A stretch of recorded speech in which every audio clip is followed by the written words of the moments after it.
ये है news network. आप देख रहे हैं भारत बंद न्यूज, एक भारत एक आवाज। प्राथमिक विद्यालय बनी विकासखंड सरोजनी नगर की प्रधानाध्यापिका उषा रानी गौतम ने सहायक अध्यापिका अंजू यादव को जड़ा थप्पड़। आज दिनांक 3 अक्टूबर 2023 को प्रातः सहायक अध्यापिका विद्यालय में उपस्थित थी।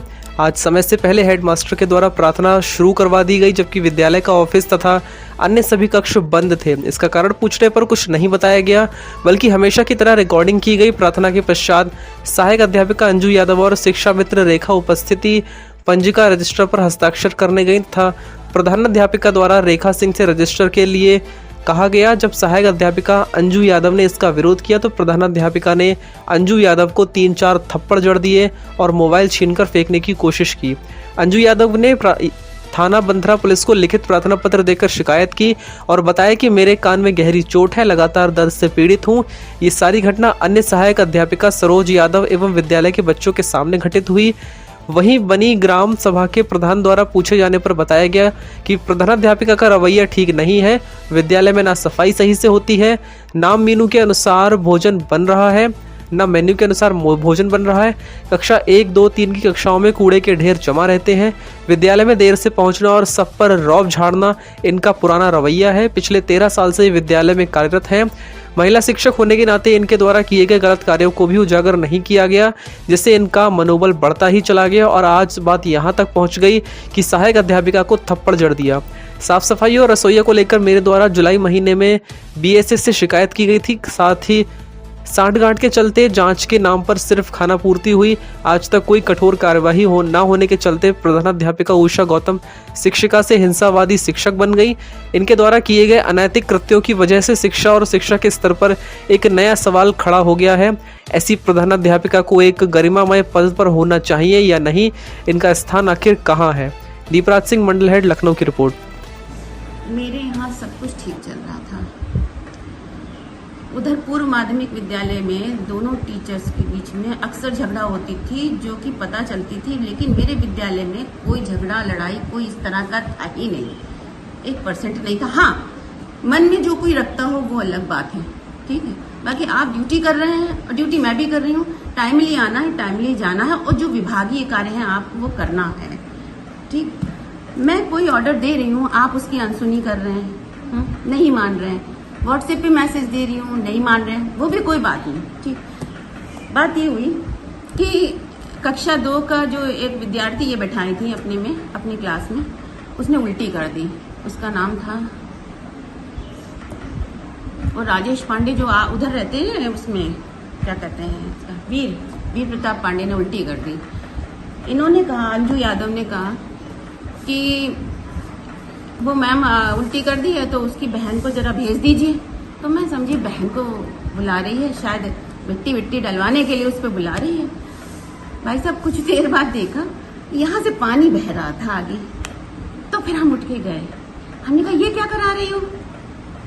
तो कहती है कि उल्टी कर दी तो धुलाई करवा रही हूँ। उस बच्ची से धुलाई करवा रही थी, 2 बाल्टी पानी भरवाया गया उसी बच्ची से। आप उल्टी को मिट्टी डलवा देती हैं और उसकी माँ को बुला लेती, अभिभावक को, वो आकर के उठा के फेंक देती। बाद में उसकी पेरेंट्स भी कह रहे उसके सीने में दर्द होता है।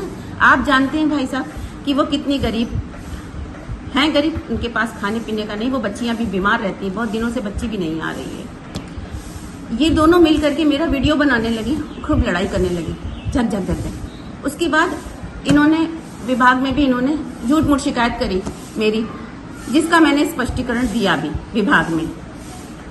विभाग से तो कोई बात नहीं है, लेकिन आज की बात यह है कि जब देखिए, कल भी 2 अक्टूबर था, ये आई और जब कोई बात हो तो हम ये कहें बच्चों के सामने कहें कि जरा दांत बंद कर लो, दांत बंद कर लो। क्या प्रधानाध्यापक को ऐसे वर्ड्स बोलना उचित है? फिर भी मुझे किसी भी तरीके के वीडियो बना के भेजने की जरूरत ही नहीं है, क्योंकि पूरा गांव, यहाँ तक कि ADBC का सब लोग जानते हैं कि केवल रिकॉर्डिंग करती हैं। इसी तरह मैं आपके सामने खड़ी हूँ, यही मेरे हाथ में फोन था, इन्होंने छीन लिया और फेंकने की कोशिश करी और तुरंत हाथ छोड़ दिया।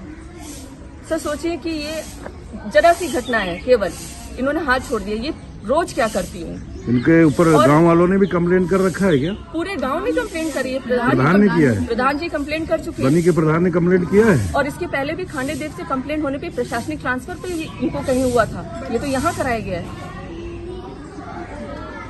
और सर आप लोगों को क्या कहना है मैडम के बारे में? सर ये हमको एकदम अयोग्य बताती है और हमारे हमेशा आने जाने की रिकॉर्डिंग करती है। यहाँ तक कि हम लोग टाइमली आते हैं उसके बाद भी रिकॉर्डिंग करती है पूरे दिन। और बच्चों का ब्रेन वॉश करती है, 4वीं 5वीं क्लास के बच्चों को अलग से बिठा करके स्कूल टाइम के बाद भी सबको भड़काती है। कक्षा 3 और 4 वाले बच्चों को अलग कर रखा है सर। मीना मंच प्रोग्राम होता है उसमें भी ये आप बच्चों को आने नहीं दे रही है। किसी भी प्रकार की यहाँ कोई व्यवस्था नहीं है, न रसोइयों की व्यवस्था। आज तक कोई रसोइया यहाँ टिक नहीं पाया क्योंकि कितना गंदगी है। उसको इतना परेशान किया जाता है। 2 महीने से नहीं, चलो ठीक है, हम ये मानते हैं कि वो प्रिंसिपल है, आने जाने की रिकॉर्डिंग कर सकती है, टाइम देख सकती है, लेकिन हाथ उठाने का क्या औचित्य है इनका? ये कौन सा अधिकार है? पर्सनल गरिमा भी है कुछ। मैं मेरे को बिल्कुल हाथ नहीं उठाना चाहिए। बात करिए आप। और इसका आप लोग अगर ऐसा होगा तो बच्चों के ऊपर इसका पूरा प्रभाव पड़ेगा। और सर प्रधानाध्यापक सबसे बड़ी है, सबसे उसके बड़ी बाद वो हाथ उठा रही है, क्या सिखा रही है सर वो? लगी सर 1.5-2 महीने से झाड़ू नहीं लगी हमारे क्लास में। बच्चे गंदगी में बैठने को मजबूर है। अगर हम कोशिश भी करते हैं बच्चों के साथ मिलकर तो उसकी वीडियो रिकॉर्डिंग करके बोलते हैं बच्चों से लगवाया जा रहा है, बच्चों से लगवाया जा रहा है, जबकि सर हम भी लगे रहते हैं उसमें। इस तरह से हम कैसे हम बच्चों को सफाई दिखाएं? स्वच्छता अभियान का क्या होगा? स्वच्छता अभियान